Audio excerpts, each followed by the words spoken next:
नमस्कार दोस्तों, बानसूर पब्लिकेशन में आपका हार्दिक अभिनंदन। मैं ओम प्रकाश गुर्जर राजस्थान से। आज के इस वीडियो में हम रिव्यू करेंगे दिशा पब्लिकेशन की ओर से आने वाली इतिहास और कला संस्कृति की इस बुक का। ये बुक राजस्थान 2020 के नाम से जानी जाती है और दिशा पब्लिकेशन इसको निकालता है। अपडेट वर्जन के साथ आई है। ये अगस्त 2023 के साथ इसमें अपडेट किया गया है। 50 जिलों के बारे में यहाँ पर आपको चित्र दिख रहा होगा, पीछे 50 जिलों के चित्र दिया गया है। इसमें वर्तमान में जो 50 जिले हैं उन्हीं के संदर्भ में यहाँ पर अपडेट किया गया है। जैसे मैं आपको बात बताऊँ, गणेश्वर सभ्यता कहाँ पर स्थित है ना, ये क्वेश्चन है। तो गणेश्वर सभ्यता पहले सीकर में थी, अब गणेश्वर सभ्यता कहाँ पर हो गई, अब नीम का थाना में है। तो इसमें दिया गया है नीम का थाना ऑप्शन, ठीक है। तो नीम का जो थाना है वो अब अलग हो गया, जिला बन गया है, तो अपडेट के साथ दिया गया है। अगर आपको ख़रीदनी है तो मैं डिस्क्रिप्शन में लिंक दे रहा हूँ, वहाँ से आप इसको आसानी से परचेज कर सकते हैं। तो किताब कुछ इस प्रकार से है, मोटाई देख सकते हैं आप आराम से। बाज़ार में आपको मिलती है तो बहुत अच्छा है, बाज़ार से आप खरीद सकते हैं। ऑफलाइन अगर ख़रीदेंगे ना तो उसमें आपको और भी सस्ती मिल जाएगी। डिस्क्रिप्शन में लिंक दे रहा हूँ। ऑनलाइन तो महंगी मिलेगी लेकिन ऑफलाइन सस्ती मिल जाएगी। अब इसके अंदर क्या कुछ दिया गया है उसको देखते हैं। देखिए, ये वो किताब है, दिशा पब्लिकेशन इसको निकालता है। इतिहास और कला संस्कृति राजस्थान 2020 के नाम से इसको जाना जाता है। आरपीएससी और आरएसएसबी और अन्य परीक्षाएं 1992 से लेकर के अगस्त 2023 तक की जितनी भी परीक्षाएं हुई हैं नए जिलों के अनुसार इसमें अपडेट कर दिया गया है। वो सारे प्रश्न इसमें दिए गए हैं जो आरपीएससी और आरएसएसबी यानी कि रीट की परीक्षा करवाने वाली जो बोर्ड है, कर्मचारी चयन बोर्ड, वो और राजस्थान लोक सेवा आयोग वाला, इन दोनों के द्वारा अब तक जितने भी परीक्षाएं करवाई गई हैं, प्रश्न पत्र करवाए गए हैं, वो सारे इसमें दिए गए हैं।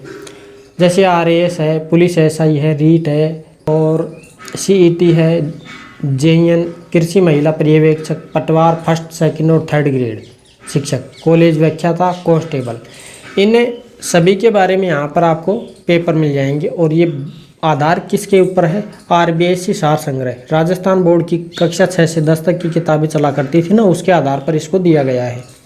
इंडिया लेवल की जो भारत जीके थी वो तो एनसीईआरटी के ऊपर आधारित थी, लेकिन ये राजस्थान बोर्ड की किताबों पर आधारित है। और अब देखिए, इसमें 28 अगस्त 2023 तक की परीक्षाओं का समावेश इसमें किया गया है। आपको यहाँ देखना है 22वां संस्करण है ये। 21वां आपको खूब जगह मिल जाएगा लेकिन 21वां नहीं लेना, आपको 22वां लेना है, ठीक है। रेट की मैं बात बता दूं, रेट 399 यहाँ पर प्रिंट रेट दी गई है। और अगर आप ऑफलाइन ख़रीदते हैं तो उसमें आपको 110 या 120 के समथिंग आपको यहाँ पर ये उपलब्ध हो जाएगी। आप किताब के ऊपर यानी दुकान के ऊपर आप खरीदेंगे तो आपको सस्ती मिलेगी। डिस्काउंट मिलता है इसमें 50%। देखिए, अनुक्रमणिका के अंदर दिया गया है राजस्थान का इतिहास। इसमें पुरातात्विक स्थल, ये सारी चीज़ें दी गई हैं एकीकरण तक के। राजस्थान की कला संस्कृति में ये 36 टॉपिक दिए गए, यानी 14 टॉपिक से लगा करके 36 टॉपिक तक राजस्थान की संस्कृति है। और ये तो संस्कृति है, ये कला है, मतलब स्थापत्य कला है, हस्तकला है, चित्रकला है, ये सारी चीज़ें इसमें। और इस संस्कृति के बारे में यानी सामाजिक संस्कृति, वेशभूषा है, लोक नाट्य, लोक नृत्य, आभूषण हैं, वाद्य, ये सारी चीज़ें इसमें हैं। भाषा और बोलियां दी गई हैं। और राजस्थान का सामान्य जीके यानी जिले है, संग्रहालय, व्यक्तित्व के बारे में यहाँ पर आराम से आपको देखने को मिल जाएंगे। तो देखिए, मैं आपको बता दूँ, ये राजस्थान का इतिहास है। मैंने अभी आपको क्या बताया था, इसको अपडेट के साथ दिया गया है, 50 जिलों के अनुसार इसको दिया गया है। अब जैसे ये प्रश्न है, राजस्थान में पुरातात्विक सर्वेक्षण कार्य सर्वप्रथम प्रारंभ करने का श्रेय किसे जाता है, तो ये LSA 2016 में पूछा गया है, ACL कार्लाइल को। अब कोई अपडेट वाला जो क्वेश्चन है, जैसे कालीबंगा सभ्यता को सबसे पहले प्रकाश में लाने का श्रेय किसने दिया, ये वनपाल में आया था, अभी परीक्षा हुई थी वनपाल की, तो ये पूछा गया है। फिर इसके बाद अभी वर्तमान हाल ही में जो थर्ड ग्रेड हुई है रीट वाली 2023 की, तो हुई है फरवरी 2023 में हुई थी ये प्रश्न रीट में ऐसे कैसे दिया गया है। और अमलानंद घोष है इसको ऑप्शन चौथा। तो देखिए कितनी कितनी परीक्षाओं में आ चुका है। 1 2 3 4 हैं 5 परीक्षाओं में ये पूछा जा चुका अब तक।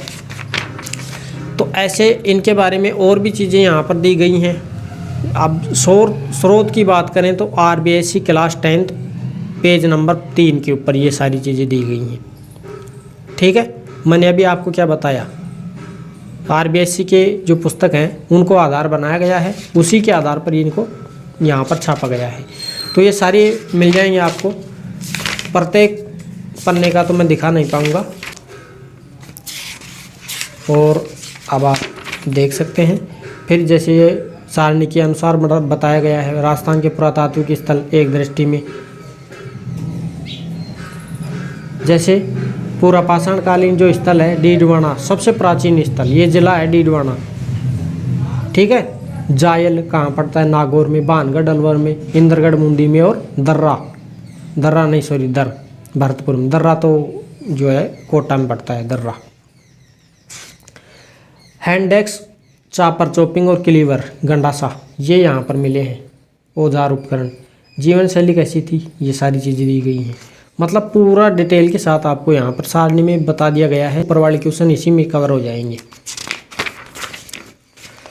पुरातात्विक स्रोत के बारे में यहाँ बावड़ी वगैरह और उनके ऊपर जो छपे हुए जो शिलालेख हैं, अभिलेख हैं, ये सारी चीज़ें यहाँ पर दी गई हैं। फिर राजवंशों के बारे में यहाँ जिक्र किया गया है। मध्यकालीन इतिहास राजवंशों के बारे में अब तक के आए हुए सारे क्वेश्चन मिल जाएंगे आपको। चलिए मैं वो और दिखा देता हूँ। जैसे ये अभी राजवंश चल रहा है।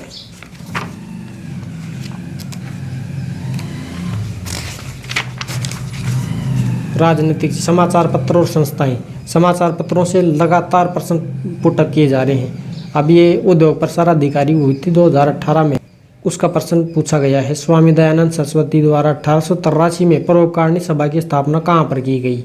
उदयपुर में परोपकारिणी सभा कब पंजीकृत की गई, रजिस्टर्ड कब हुई थी? ये दे रखा है इसमें, फरवरी 1883। इसमें मैं आपको बता दूं कि जैसे प्रश्न पूछा जा रहा है दयानंद सरस्वती से संबंधित, तो सबसे पहले दयानंद सरस्वती के सारे प्रश्न पूछे गए हैं ना, वो सारे आ जाएंगे यहाँ। ऐसा नहीं है कि इसके बीच में कोई और आ जाए, नहीं, सीक्वेंस के आधार पर दिया गया है कि कैसे कैसे तरीके से पूछे गए हैं। फिर उससे दिमाग कवर करता है कि अब ऐसा कुछ पूछा जाएगा तो हम उसको आराम से कर लेंगे। तो कुछ इस प्रकार से यहाँ दिया गया है, और ज़्यादा से ज़्यादा यहाँ व्याख्या की गई है। मूमल में अगर आप लेते हैं तो मूमल में इतनी व्याख्या नहीं है। कोई एक क्वेश्चन की अगर व्याख्या हो जाए तो बड़ी मुश्किल की ताज्जुब की बात है, वहाँ पर की नहीं चाहिए। चलिए मैं आपको और दिखा देता हूँ। राजनीतिक एकीकरण, राजस्थान का एकीकरण हुआ है। तो देखिए राजस्थान के एकीकरण, पूर्व राजस्थान में कितनी रियासतें और ठिकाने थे, ये कितनी परीक्षाओं में आ चुका है? 1 2 3 4 5 6 7 परीक्षाओं में आ चुका है। इसके बारे में यहाँ पूरा एक साथ दे दिया गया है। ठीक है, पटवार 2016 में, खाद्य सुरक्षा अधिकारी 19 में पूछ लिया गया। ये देखो 5 बार आ चुका है ये प्रश्न। मत्स्य संघ का उद्घाटन कब हुआ?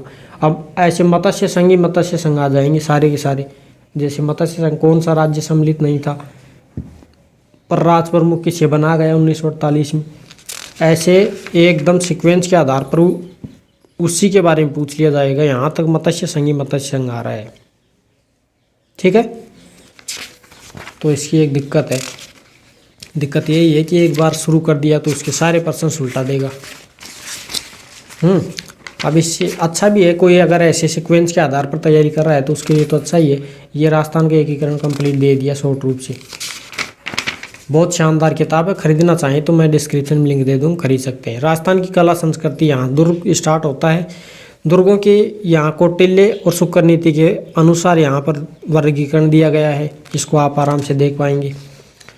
चूरू किले का निर्माण खुशहाल सिंह के द्वारा किया गया। चूरू सारे के सारे चूरू के संबंधित पूछ लिए गए। रणथंभौर चल जाएगा। फिर इस प्रकार से कुछ ये दिया गया है। मंदिरों के बारे में दिया गया है। ये कला संस्कृति यहाँ पूरी हो जाती है। उसके बाद में फिर वाला नृत्य, लाल जी और संत संप्रदाय के बारे में दिया गया, लोग देवी देवियाँ। बस ये कला संस्कृति और इतिहास ही है। इसमें भाषा बोलियाँ भी हैं, इसमें भाषा बोलियों के बारे में दिया गया है। आप खरीदना चाहें तो खरीद सकते हैं, ऑफलाइन ख़रीदेंगे तो बढ़िया फ़ायदा मिल जाएगा आपको। देखिए, अब मंडावर अहिरवाटी बोली राजस्थान के किस क्षेत्र में बोली जाती है? तो अहिरवाटी बोली पहले तो कहाँ थी? अलवर में ही थी, लेकिन अलवर के जो बहरोड मंडावर का जो क्षेत्र है ना, उसमें ज़्यादा बोली जाती थी। अब बहरोड और कोटपुतली का जो ज़िला है वो अलग बन गया। अब देखिए, अहिरवाटी मेवाती एवं 3 अन्य बोलियां बांगरू बांगड़ी शेखावटी के बीच का संयोजन करी है। यह बोली कोटपुतली बहरोड और मंडावर अलवर में बोली जाती है। अब ये 2 ज़िले हो गए, एक ज़िला तो कोटपुतली बहरोड है, दूसरा अलवर है। तो अब दोनों ज़िलों में बोली जाएगी ये बोली। पहले एक में ही थी, अब 2 में बोली जाएगी। अब इस पूरे क्षेत्र को कंबाइंड रूप से राठ क्षेत्र कहा जाता है। इस प्रकार अपडेट के साथ इसको दिया गया है। ऑफलाइन ख़रीदना आप ज़्यादा बेस्ट रहेगा मेरी नज़र से तो, बाकी आपकी चॉइस है, आप कैसे भी खरीदें। ऑनलाइन ख़रीदना चाहते हैं तो मैं तो लिंक दे दूंगा, आप वहाँ से भी खरीद सकते हैं, लेकिन ऑफलाइन आपको बढ़िया सस्ता पड़ेगा। ठीक है, तो ये कुछ इसमें दिया गया है। पीछे अपडेट के साथ ही यहाँ ये मानचित्र दिए गए हैं। चैनल के ऊपर पहली बार जुड़े हैं तो इसको सब्सक्राइब कर लेना, और अगर आपकी कोई बुक की चॉइस है तो उसका रिव्यू कर देंगे, आप लिंक वो कमेंट कर दीजिए डिस्क्रिप्शन में। ठीक है, फिर मिलते हैं अगली पुस्तक रिव्यू के साथ, तब तक के आप वेट करने।